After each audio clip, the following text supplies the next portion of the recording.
The 20th anniversary of the Summer of Love saw the Grateful Dead release their most popular album, but it's not well regarded by Deadheads. Why? Stay with us. Get ready for the 3324 podcast, where lifelong friends Dean Legiro and Eric Kuber share their love of all things music and movies. Dean has directed short films and is a music trivia buff. And Eric, trained in audio engineering, brings his extensive knowledge of music and film to the conversation as they discuss, debate, and celebrate their favorite albums, films, and much more. Welcome, friends, to the 3324 podcast, your premier home for music and movies and all the fun stuff that comes with it. Right, Eric? That's right. This is the place to be. You got it all here. What more could you want? We don't do politics. We don't do religion. We don't do current events. We do music and movies, which is what makes people happy. Stuff. Yeah. That's what makes people happy. They get excited talking about an album they love. They get excited talking about a movie that they love, right? They get all kinds of excitement about that. So in this episode, we're finally going to get to the Grateful Dead. And there's no way that we could do this without an expert. We needed a Deadhead, and I happen to have reconnected with one very recently at an impromptu high school reunion. Hadn't seen this gentleman probably since high school. Mr. Chris Geiger, how are you? I'm doing well, my friend. It's nice to be with both of you guys. I really appreciate my Dodge Ferry roots. Yeah. Yeah. It was a great night of reconnecting. Yeah. And he was talking about podcasting and maybe getting into it, which is a story for another time, but said, hey, I understand that you're a Deadhead and we want to do an episode. Would you be interested? And he's like, absolutely.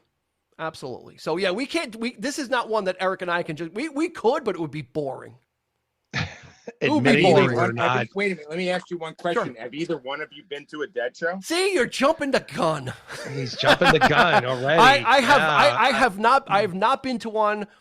I always wanted to go to one, right?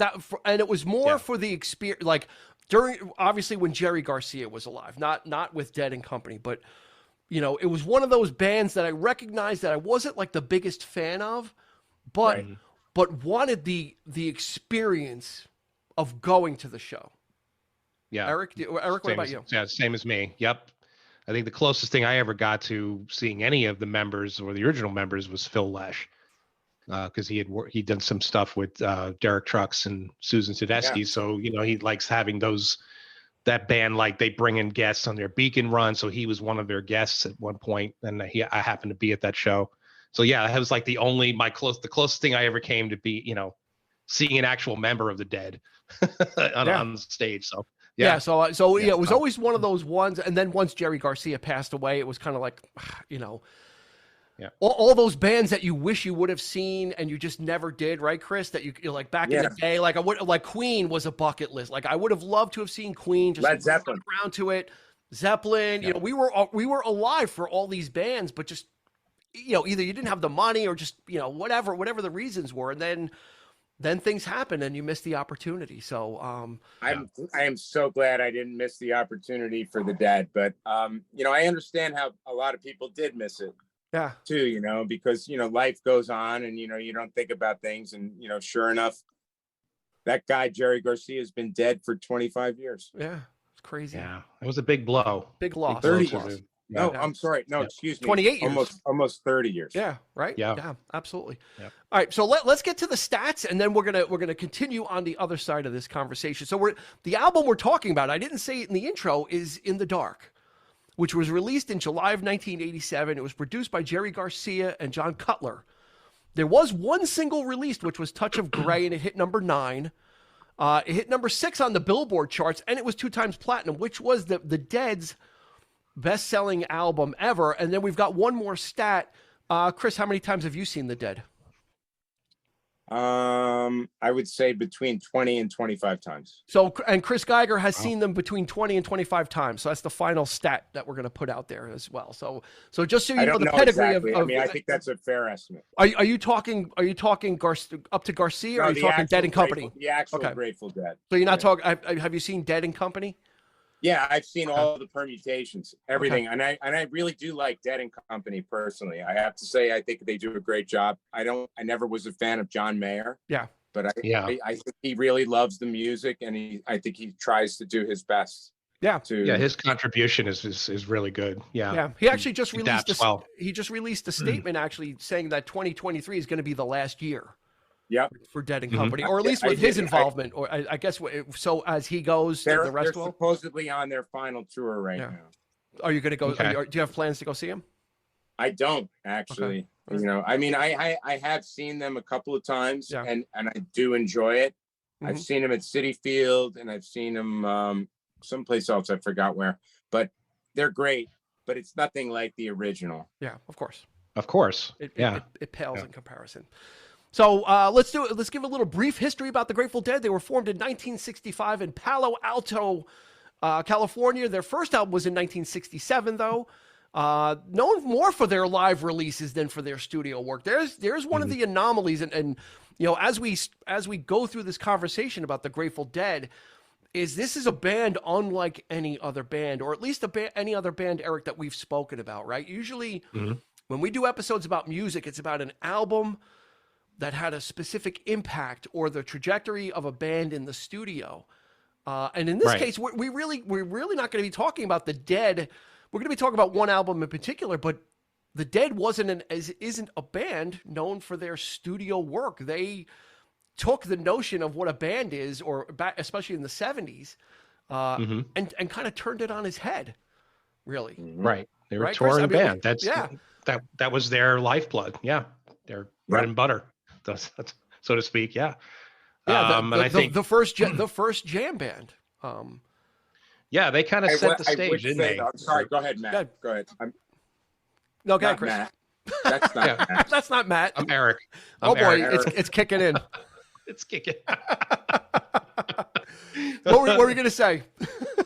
No, I was going to say that they, their studio albums are really quite good too. Yeah. I mean, it's just that I feel like they're what they're really known for is their live,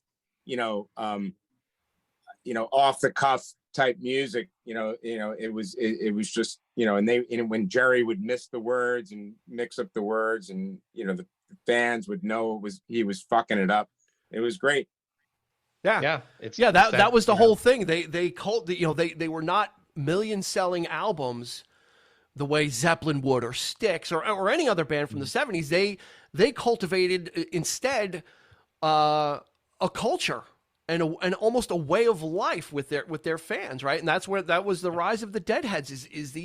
They cultivated such a loyal following that these fans would follow them for weeks or for months or for tours, and they became known as Deadheads, where it became a way of life being a Deadhead in the 70s, right? It sure did. I never did it. I never toured or anything like that, but I went, I would go to shows in the summertime, but I know people that would tour and follow them around, like, without any shoes on, like that kind of. Yeah, and I've heard stories. Yeah, it became such a thing. Like Grateful Dead was also known as being very friendly to their fans, meaning they would allow them. They did not discourage bootlegging their shows. They allowed them to bootleg their shows. They would set it. They had specific sections for tapers, right? They had the taper section. 100%. And these guys and these fans would bring like serious recording equipment, and they would have the microphones up on the booms above the crowds to catalog and to capture these performances, because that's what the fans that couldn't make it. That's how we originally enjoyed the shows. For years, everybody would share tapes. Yeah. So let's go there then. So when did you first what was your introduction to the Dead? And then when did it become something more than just a band that you liked? So my uncle was an original Deadhead. He's still alive. I don't want to say was. Yeah. He went to his first show in 1967 in probably New York City, I think. And, then a few years later, kind of like when I was a little kid, he, forced it on me and made me like it. And I didn't think I liked it at the time, but I guess I loved it. And then when I went off to college, freshman year, I went into the dorm and all I heard was like the Dead playing everywhere, you know, and like everybody's dorm room. Do you want to shout out the college for all the Deadheads that may have Syracuse University. Syracuse. Which was where I actually saw my first concert. I was a sophomore in college, and wow, that didn't take long, did it? No, from freshman to sophomore, you're going to shows. Yeah, I know. My buddies, I had a lot. I assimilated with a lot of Deadheads, and it was a natural thing in college. It just seemed like everybody was a Deadhead, you know. I mean, I don't know. So they played at the Carrier Dome in October of 1984. And we waited out for tickets a few weeks before, and we got fantastic seats. We were 10 rows behind, 10 rows in front of the stage.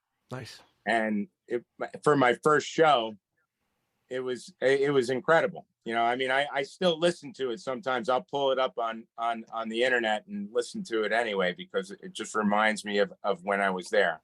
Cool. And it was spectacular. And then you never looked back. They weren't even at their best. They weren't even at their best, Dean. Yeah. They were already kind of waning at that point. You know, I mean, like, I feel like they were great for what I saw at the time, but we had already missed the best. So what year was that? What, 85, 86? 84. 84. Okay. So let's kind of use that as the pivot point to talk about this album then, because this came out in July of 87. The Dead, the previous album was Go to Heaven, which came out in 1980. So there was a 7-year gap, right? Between and very few bands could get away with that. Very few bands could go without that was the magic of the Dead, is they didn't rely on the studio albums. The studio albums were almost seemed like more like contractual obligations. Like, we got to make an album, so let's do it, you know, and kind of do it. So and from what I've been reading about In the Dark, they'd been playing a lot of these songs since 1982 anyway. Like a lot of these songs were in their rotation. So for Deadheads, it shouldn't have been a surprise, this album, right? No, none. Actually, most of this, I think, I would say half the songs on that album had been played for years. Yeah. Okay. Several years, anyway. That's wild. Yeah. Yeah. So so it was a very comfortable situation. So they decided to go into the studio. Hence the name In the Dark. They recorded this album live in a theater, with the lights with an empty, the auditorium was empty. The stage lights were set up the way they would for a tour, so they would feel comfortable. Then they ran all the cables out to the basement, and they played these songs live and recorded them that way. Hence In the Dark, because everything was, the studio, the and I didn't Coliseum even know that was dark. And I didn't even know that. See that? Imagine what you're going to learn. See, Dean, wow, Dean trumped you on that one. Wow, that's we get the bell. We get the bell for that. So ring the bell. Ring the bell. So that was what it was. So now I want to bring in another thing around the time, because you said that the Dead, in your opinion, were kind of like, on the waning a little bit. I don't want to say they're on the decline, because 1987 something happened in 1987 that brought them a whole other audience, right? Number one, 1987 was the 20th anniversary of the Summer of Love. Okay. Mm-hmm. So what you started to have was a bunch of hippies or, Deadheads from the 60s who had children 20 years later, right? They started to have, they would have children. And, exactly. and yeah, so when this album when this album In the Dark comes out, the leadoff single is Touch of Grey, and it's kind of almost embracing the age. I will survive. I'll get by. It's a very easy song. It's a very accessible song. And maybe that's why Deadheads don't like this album, Chris. Is that why? Is because this is more of an accessible album, do you think?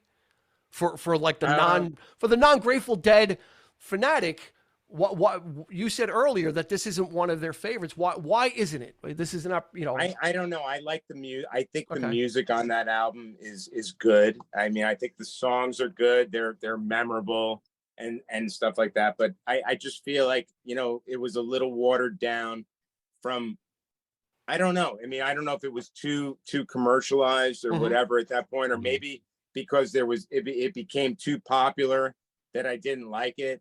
But even to this day, you know, and I listen to my Grateful Dead and I hear songs from In the Dark, I'm like, okay, I'm gonna, you know, flip it. I'm going see what's next.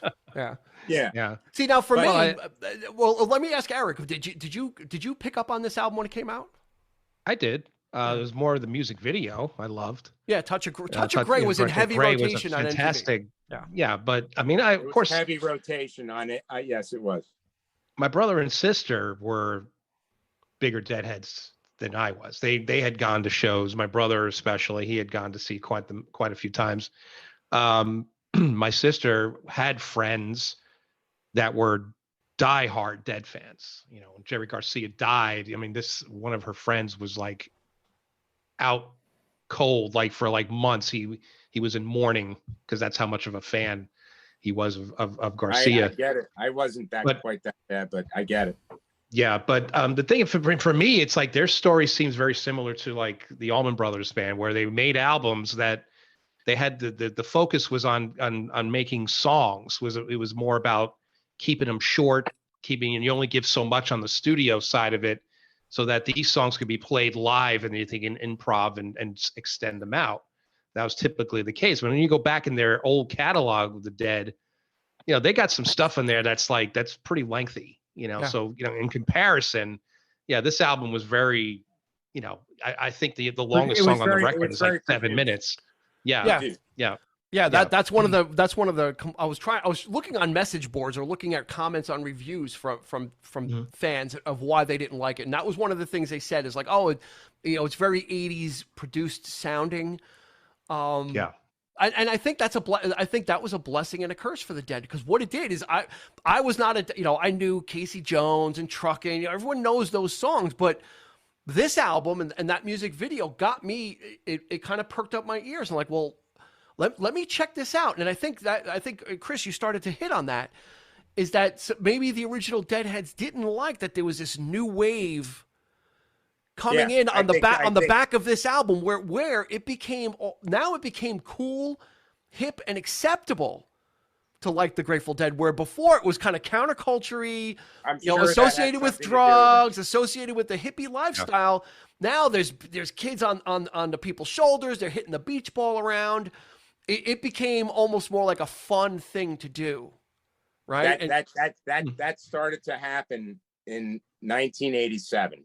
Would be the year, that summer tour, you know, after that album was released. I remember going to Giant Stadium. I just graduated college. You know, we you know, a bunch of us went to see the summer tour at Giant Stadium, and it was that kind of a vibe. You know, it was crazy. It was great, but I feel like that I remember that kind of a feeling of that.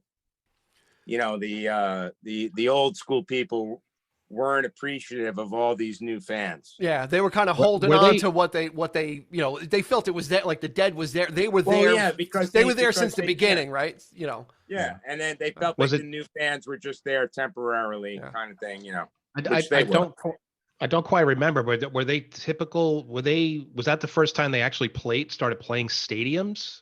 Was that the norm for the Dead to be playing these big venues? I always thought that they were really like they played like smaller arenas, you know, and things like that. I think it didn't really start. They always played like the Garden, you know, for years. They were playing the Garden, but as far as like the big giant stadiums, like Giant Stadium and other football stadiums and stuff like that, it started in the late 80s.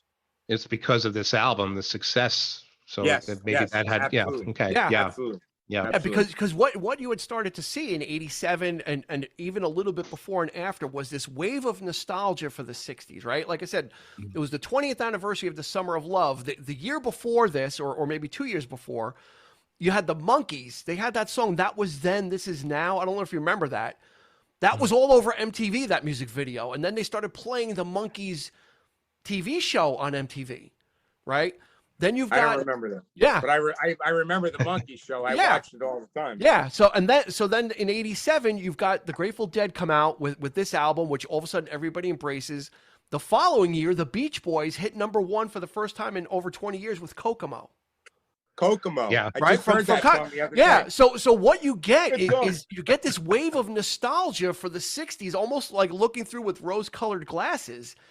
And now the Dead, who were like the spearhead of like the counterculture movement and represented everything that was against what commercialism represented, was now on the forefront of, let's go to a Dead concert.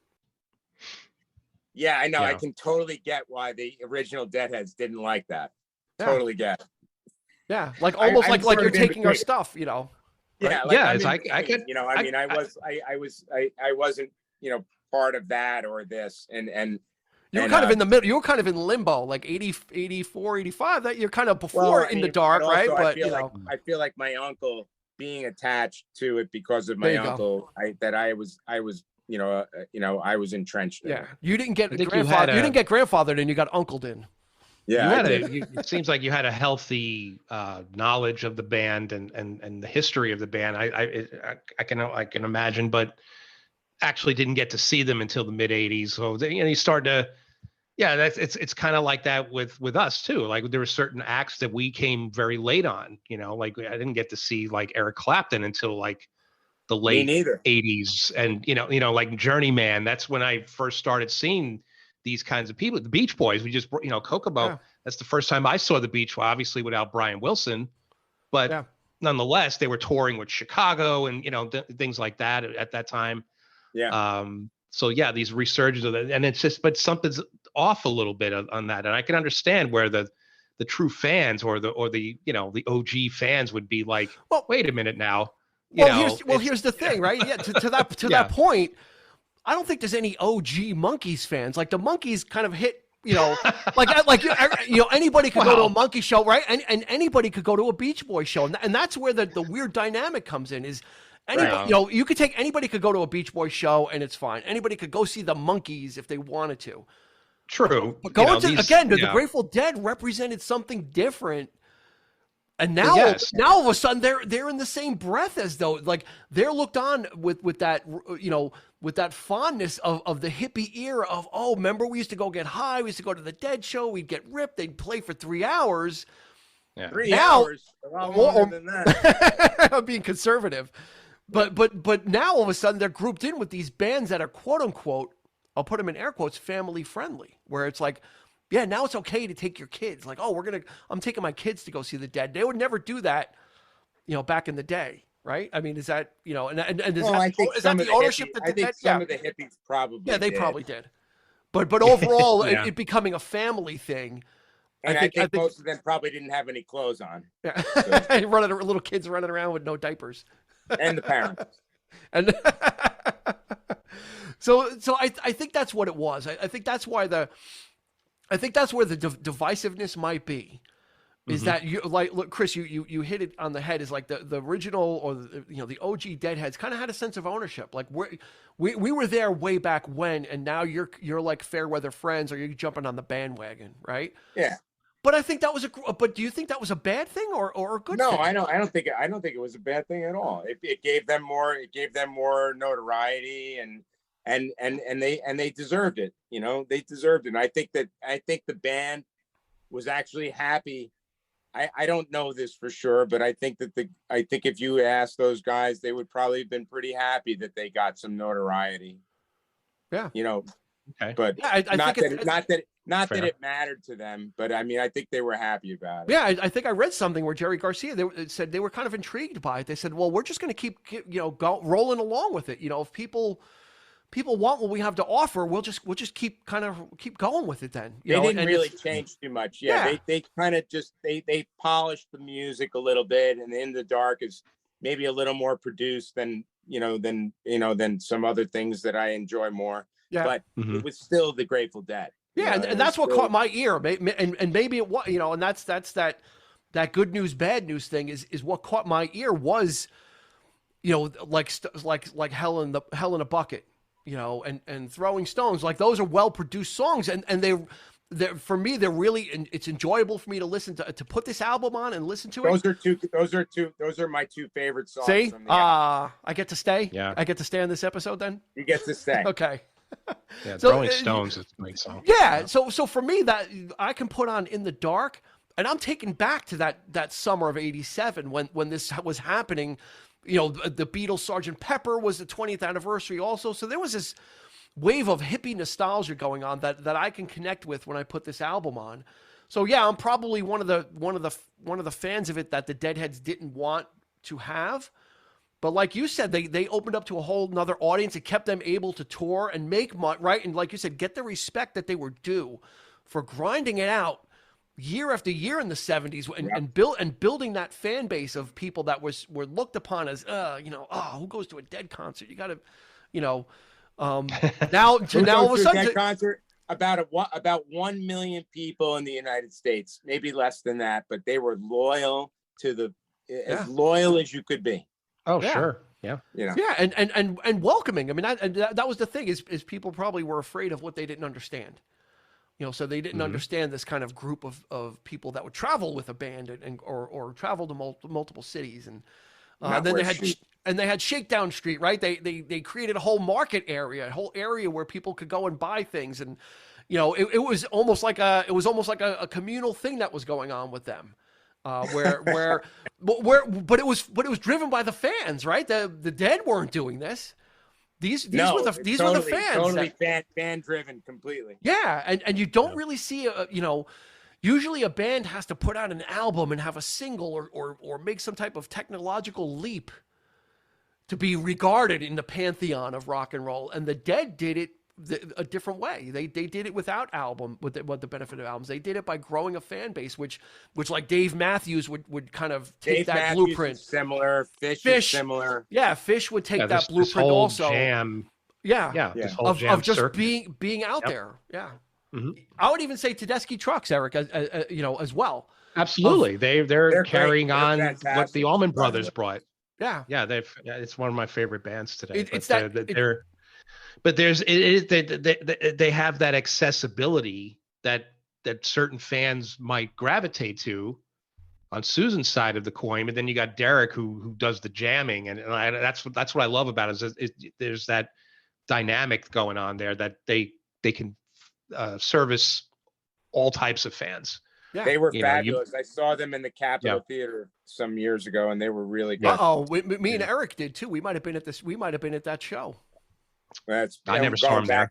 You didn't see him there with me. I saw him at the Capitol Theater. You didn't. You weren't with me. You saw him I saw him at the Beacon with you. That's right. I saw him at the Beacon. We saw him at the Beacon. Sorry. Yeah, Nora Jones came out, and the guy one of the guys from Wilco was there. Yep. Doyle Bramhall was there too. Yeah. Funny story about that. We go see that one. It was the Tedeschi Trucks and Friends. So each night was a different set of people. So they trot out special guest after special guest, and each one plays like 2 or 3 songs. My favorite, Nora Jones, comes out. She plays awesome. She plays one fucking song and leaves. And then the person I wanted to hear the most of was Nora Jones. And Dean looks at me and he's like, "What? That's it?" I'm like, "I don't know these people. It's my fault that Nora Jones played one song." I blamed Eric. I'm like, "You brought me here for Nora Jones, and she played one." I thought it was great. Song. I had no idea that they even knew Nora Jones. But that's the cool thing. Yeah, it's like they just invite people. Nels Klein from Wilco just showed up. He started jamming with Derek, and it was fantastic. Yeah, and that's the way these bands are. There's something about that connection. That's right. That's how the Dead used to be, man. They used to have Bob Dylan show up and different people. Like, I mean, lots of other names I can't think of, but they played with the Allman Brothers. They played with lots of, in the 70s, things we don't even remember. Yeah. But they played with, I saw them play with Dylan. That was really cool. You saw Dylan in the Dead? What was that, 89? That was in Giant Stadium. Yeah, Dylan and the Dead, right? That release? Yeah. Cool. Yeah, and then, the Dead would 2 years later, I think because this album did so well for them, they're like, okay, well, we need to get, we're like recording artists now.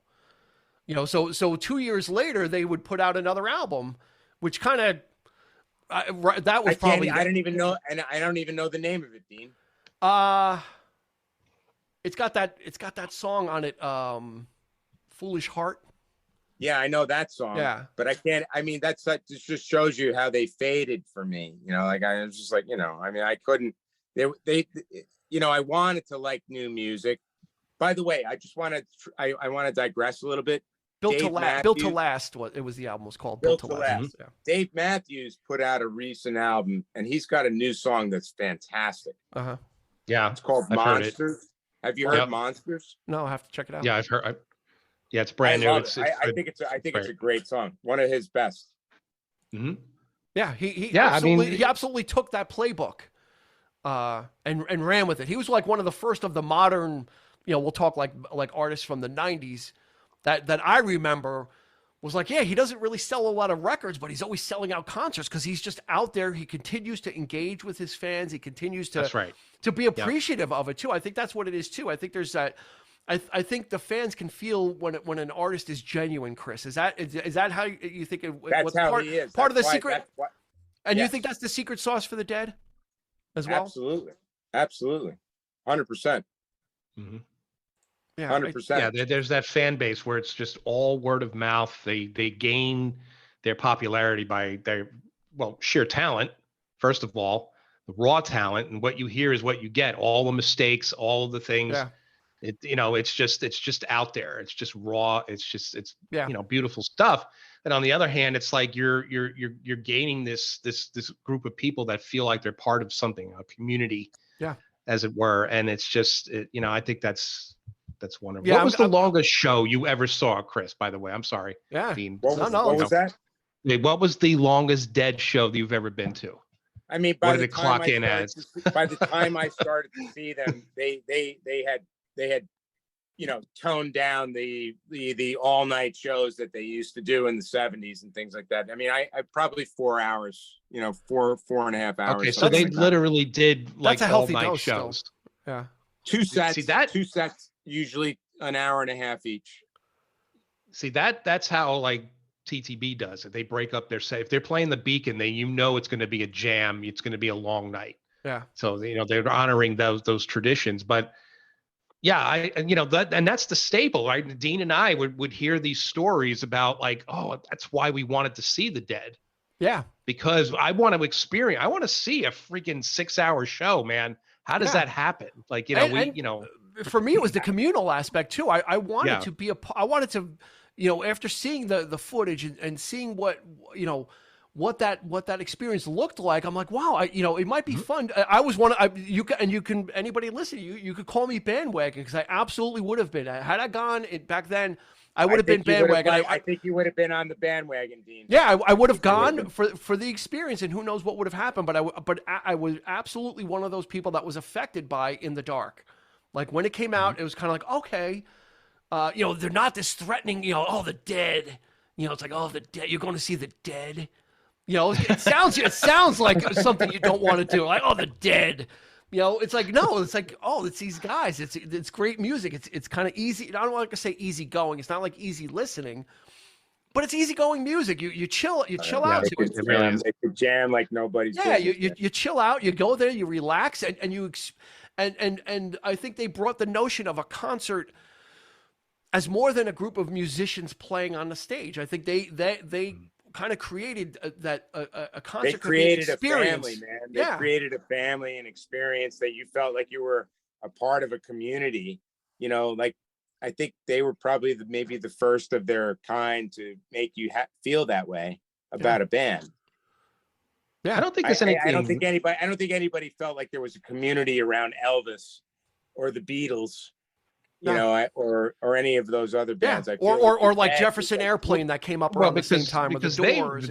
Those were acts that were like way beyond anybody's reach. You really there really wasn't a connection there to people like the Beatles or even Elvis for that, when he got really huge and, there's that distance, there's that, because they're so big and so popular. Right. And I don't think there's anything wrong with, like Dean's experience with this album. That's how you got to know the Dead. I love that. I love, some people, it's not going to be their greatest album per se, but that was the open door. Exactly. For walking in and that was like the gateway album for certain people and for a whole new generation. I mean, I used to work with a guy, 87, I was working in a pizzeria. I used to make pizza and deliver pizza, whatever, yada, yada, yada. And then like this like 16-year-old kid comes into work and he was getting into the Dead.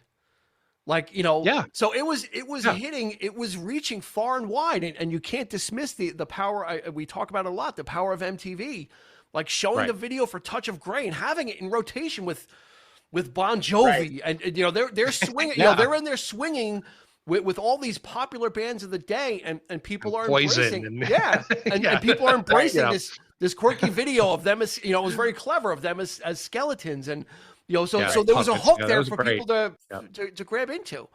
Yeah. So yeah, I think, you know, much to the fans' chagrin, this opened up the Dead to a whole new fan base, and really, I think it gave them, I think it allowed, I think it made critics also re kind of visit them, you know, Yeah. and look at them as nobody talked about them at all. I Yeah. mean, they were nobody said a word about them until In the Dark. You know, I mean, it's yeah, like, because you they were know, just road warriors, right? They were just always out on the road, just always just touring, touring, constantly grinding it out. Yeah. And then all of a sudden they became like rock and roll survivors. It's like, wow, they, you know, there's, you know, if you go through the history of the Dead, there has been some deaths, and you know, they didn't come out fully intact, but for the most part, you know, they did survive. They made it through, you know, the core, the nucleus of you know, of the Dead. I mean, Jerry, through. even without Jerry, it went on. It's gone on for 25 years without Jerry. Yeah. Mm-hmm. And then the offshoots, you know, Phil Lesh doing his I thing. mean, I just tell you, the power of the music. The music is that good that it influenced that many people. There must be something to it. Yeah. You know? And Bob Weir now tours as Bobby Weir, I guess, right? He calls himself Bobby Weir. So he's gotten actually younger, but his beard has gotten really longer. But it's also, they also extended the band too, like adding musicians. Bruce Hornsby. Yeah. After Brent Midland passed away. Yeah. Right. Bruce Hornsby joined the band for a time. That blew my mind. And when I found out that he became part of that jam circuit, like he was even doing his own thing, but putting out live albums and things to that effect. He became a member of that community, so to speak. Yeah. I know. When you think about like the way it is and how polished that sound was, but he could jam.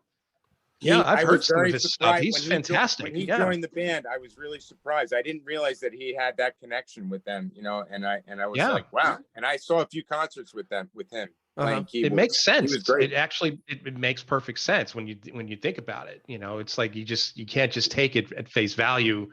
That one album that or a couple albums that he did, it was just that, you know, yeah, he was and that was a very really great sounding. Musician. Yeah, exactly. Yeah, those albums, you know, the way it is, you know, Bruce Hornsby had that 80s polish on it. So yeah, but a lot of people are probably scratching their heads of like, Bruce Hornsby is going to play with the Dead, but that was right after the passing of Brent Midland, who, you know, who was around for a while since the late 70s and was kind of becoming a key songwriter.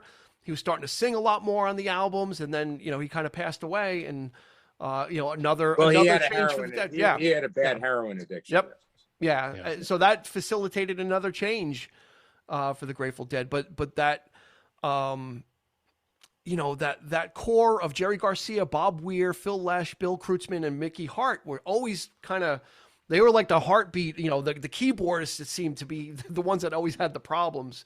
That would pass away, or, you know, really kind of couldn't sustain it. But that nucleus of the band, you know, held strong and held firm through, you know, through thick and thin, through the lean times of the 70s and not, you know, and then the 80s, trying to figure out, you know, that like with that Go to Heaven album, is like trying to figure out where do we fit, you know, because music was changing. They fit in well with the 70s, but in the 80s you started to get the electronic stuff, and they didn't take the bait. They just didn't record anything, you know, like they did their own thing. Right. Yeah, they really didn't try and go with it. They didn't Yeah. try and say, oh, we got to make it, you know, everyone's using drum machines and we got to do that. They actually just kind of receded a little bit from the recording aspect of it, continued to tour, worked out. I will say, I'm going to give you some homework to do. Okay. I would do I need a pen? If you want to listen to the original keyboard player, he was the best. The guy who played, his name was Pigpen. Yep. Yeah. He had a blues background. His soulful sound was so different than, I mean, it was like the Grateful Dead had two, they were like a dichotomy. They had two different, you know, they had this like, you know, this country blues kind of thing going on. Then they had this other thing going on, which was this really hard and heavy blues, you know, and he did a lot of old blacks, you know, standards, you know, from, you know, Smokestack Lightning, You ever heard that song? Yeah. Yeah. Oh, That's a tremendous fucking song. Mm-hmm. And he redid that song in such a great way, and so many others. I mean, he died. He was only 27 years old when the guy died. Tragic. And that's fantastic. I like that the blending of genres there is what makes these bands so likable and so appealing. You know, and that's what I would like to. I'd love to go see. Like, I want to see these guys do their thing in the improvisation moments. That's the best part of it. Yeah, without question. Absolutely. Yeah.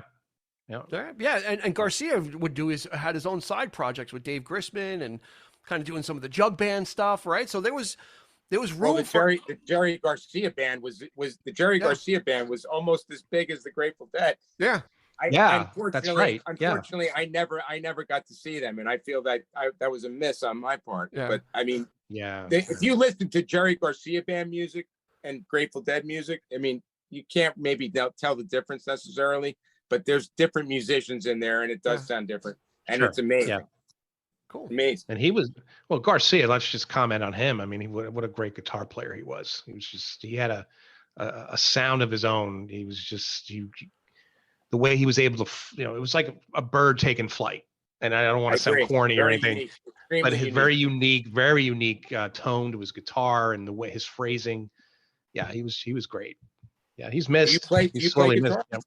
You sound like I don't actually. I don't. But I like guitar players who tend to make their guitar sound like a voice. You know, like I enjoy single note playing, that kind of thing. They sustain notes. They, like much like a human voice. A lot of my favorite players, and to me, I mean, guitar, jazz and blues guitar is it for me. That's typically my favorite type of guitar playing. I'm more on the drumming side. I like drummers, and that's my instrument of choice. But Dean could tell you that he's Dean's a very frustrated guitar player and bass player, right? Frustrated on all ends, frustrated on every instrument. The only thing I'm decent at is ukulele at this point, honestly. And the flutophone. Can you play the flutophone? The flutophone. I'll find one on eBay. I'll go see if I can. Yeah. That was the first thing that everybody got in second grade was the flutophone. Yeah. To see if you had any talent. Yeah. Probably not. As we wind this down, I'll kick it over to you, Chris.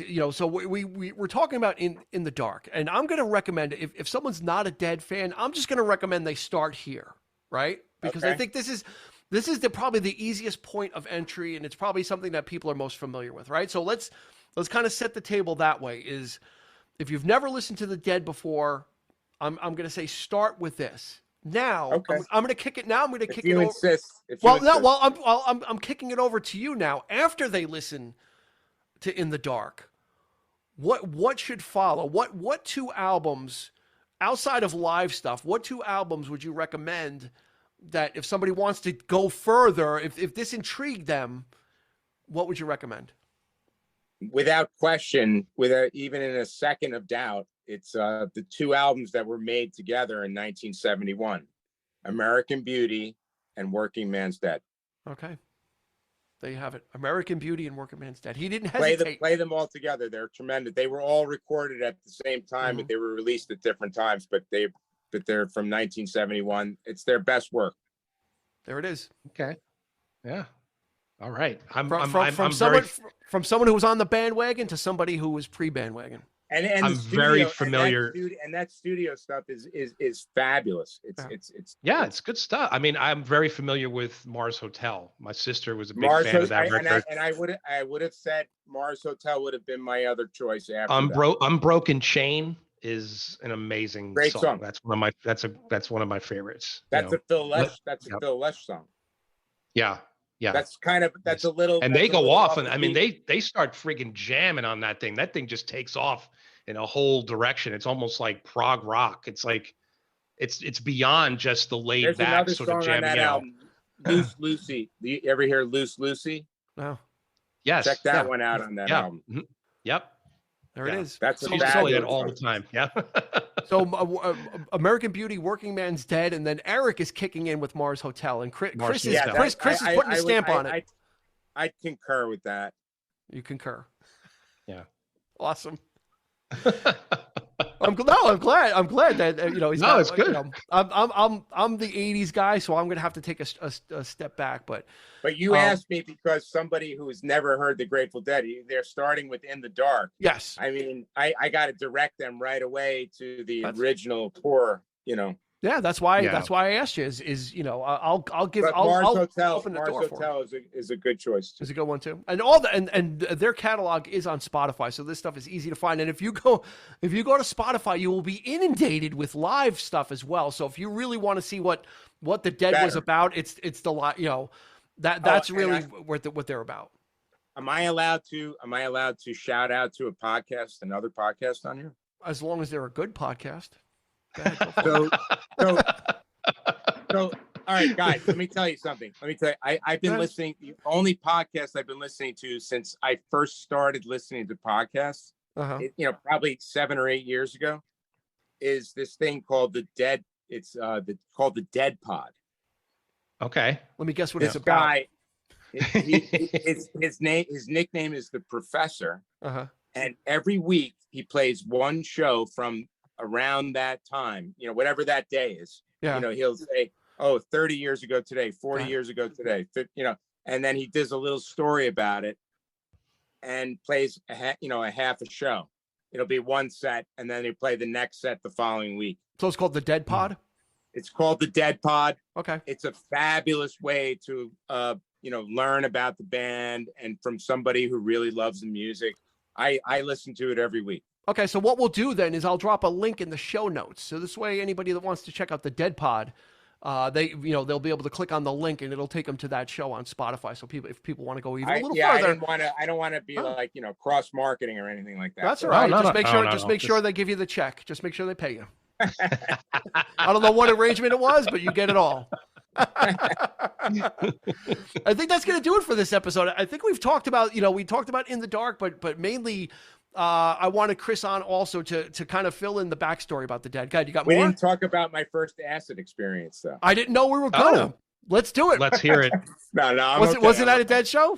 It was. Well, now you got to tell. You're not. Now you got to tell us. We're not ending until you tell it now. So the first time you took acid was at a Dead show. All right, when? So my buddy who I was at college with, he was the one who introduced me to these things and whatnot. He introduced me to the Grateful Dead, even though I already knew the band. He was like, "Come on, we're going to the show, yada yada. We're gonna do this." And so we do it. We take the acid, and we're really close to the stage. And I remember kids were getting like too crushed close to the stage, and like people were getting smushed close by the stage. And then this huge giant policeman, he would look like he was about 12 feet tall because I was so, whatever. He was the biggest fucking policeman I ever saw in my life. He came out and he was like, "Everybody take a step back." And then Bob Weir came out, and he came out with his guitar, and he goes, 1, 2, 3, take a step back. 2, and he kept doing it. And if you ever listen to the concert from that night, if you have a chance to listen to this show from October in 1984, you hear Bobby doing that. I mean, and we were in that crowd, and we were getting smushed a little bit, but we were back a little bit. We weren't, nothing was going to happen, but we were freaking the fuck out. So how was the trip? It was great. It was great. It sounds like. Do you remember Jamie Brent? What? Yes. You remember Jamie Brent? Yeah, of course. We're going back to high school now, okay? Yeah, yes. I know. So he was a traveling little partier, that kind of thing. He showed up at this Dead show, and then he ended up sleeping in my fraternity that night. He crashed. Like, he came over, and he was like, we had this huge party in my house after the show. There was people all over the place. We didn't know. They all came back and were just like sleeping in everybody's houses and shit, That was how it was, right? And Jamie Brent ends up showing him up in my fraternity. I'm like, what the fuck are you doing here? he was. I guess he was traveling with the Dead, right? He's probably following him, I guess, right? Or no? He was. No, yeah. He was. Yeah. Was he barefoot? just couch surfing. That's the way it was back then. Is you kind of hoped for, you showed up and you hoped for the best. So I think he was on the road, like, with them. Wow, Jack Kerouac style. Pretty neat. I did not on my sheet. I did not have the question about you taking acid, so forgive me for not asking. I didn't know that was part. I didn't know. My first show was my first acid experience. So okay, so you got it all done in one shot, and then after that, it was all good. Nice. Cool. Okay. All right, that's going to do it for this episode of the 3324 podcast. Chris Geiger, oh my God, thank you so much thank you so much for joining us. So good to see you. Good to be with you guys. It's nice seeing you both. Yeah. We definitely want to have you back on again. This was a lot of fun, and thank you for sharing your experiences and your perspective on it from someone who's kind of lived it and obviously tripped through it and came through the other side. Thank God as well. Well, I got to thank my uncle. For shout out to me high when I was who's your uncle? What's his name? My Uncle Kenny. Uncle Kenny. I have an Uncle Kenny too. So shout out to Uncle Kenny for introducing Chris to this and probably changing his life. I would venture a guess that it was a life-changing experience. In a very positive way. Awesome. Oh. That's going to do it. For Chris, for Eric, this has been Dean. We will catch you on the flip side.